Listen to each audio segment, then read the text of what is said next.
Hello! Welcome back to my channel. ఇవాళ veg roll ఎలా చేయాలో చెప్తానండి. గోధుమ పిండి తీసుకొని అందులోకి కొంచెం సాల్ట్, కొంచెం షుగర్ వేసుకోండి. వేసుకున్న తర్వాత కొంచెం ఒక టేబుల్ స్పూన్ ఆయిల్ అనమాట. ఆయిల్ వేసుకొని చపాతీ పిండి కొంచెం కొంచెం వాటర్ పోసుకుంటూ మెత్తగా కలుపుకోండి. కలుపుకొని ఒక హాఫ్ అన్ అవర్ పక్కన పెట్టుకోవాలన్నమాట. ఈ వెజ్ రోల్‌కి చపాతీ పిండి, వెజిటబుల్స్ అనేవి రెడీగా ఉంటే ఒక్క 5 మినిట్స్‌లో మనం చేసేసుకోవచ్చండి. చాలా ఈజీ రెసిపీ, హెల్తీ కూడా అనమాట. అంటే వెజిటబుల్స్ తినని పిల్లలుంటే ఇలా పెడితే వెజిటబుల్స్ అనేవి చాలా ఈజీగా తినేస్తారనమాట. నెక్స్ట్ వచ్చేసి దీనికి కావాల్సినవి carrot, cabbage, veg mayonnaise, tomato sauce. మీకు కావాలంటే మీ దగ్గర బీన్స్, క్యాప్సికమ్ అవన్నీ కూడా వేసుకోండి. నేనిక్కడ పన్నీర్ కూడా యాడ్ చేస్తున్నాను. పన్నీర్ కూడా వేసుకోండి. నెక్స్ట్ కడాయి పెట్టి ఆయిల్ వేసి కొంచెం చెప్పాను కదా! ఈ ఆనియన్స్, క్యాబేజ్, క్యారెట్ ఈ వెజిటబుల్స్ అన్నీ వేసేసుకోండి. ఇక్కడ ఆయిల్ ప్లేస్‌లో మీకు కావాలంటే బటర్ కూడా వేసుకోవచ్చు. నెక్స్ట్ కొంచెం పన్నీర్. ఇవన్నీ మగ్గనవసరం లేదండి. లైట్‌గా టోస్ట్ అయితే చాలు. ఎక్కువ వేగక్కర్లేదు. ఇలా కలుపుకున్న తర్వాత ఇందులోకి కొంచెం దీనికి సరిపడా కొంచెం సాల్ట్ వేసుకోండి.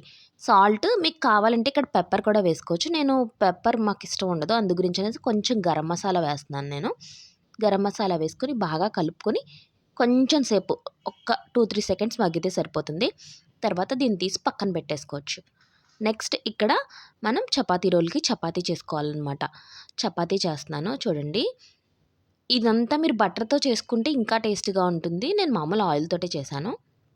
ఇలా చపాతీ రౌండ్‌గా ఇలా చపాతీ చేసుకున్న తర్వాత, మనం ఇప్పుడు స్టఫింగ్ రెడీ చేసుకున్నాం కదండీ! ఇలా చపాతీని ఫస్ట్ కాల్చుకోవాలనమాట.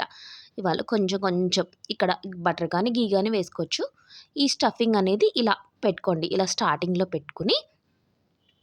పెట్టుకున్న తర్వాత ఇక్కడ కావాలంటే ఇక్కడ చీజ్ ఉంటే చీజ్ కూడా వేసుకోండి బావుంటుందనమాట.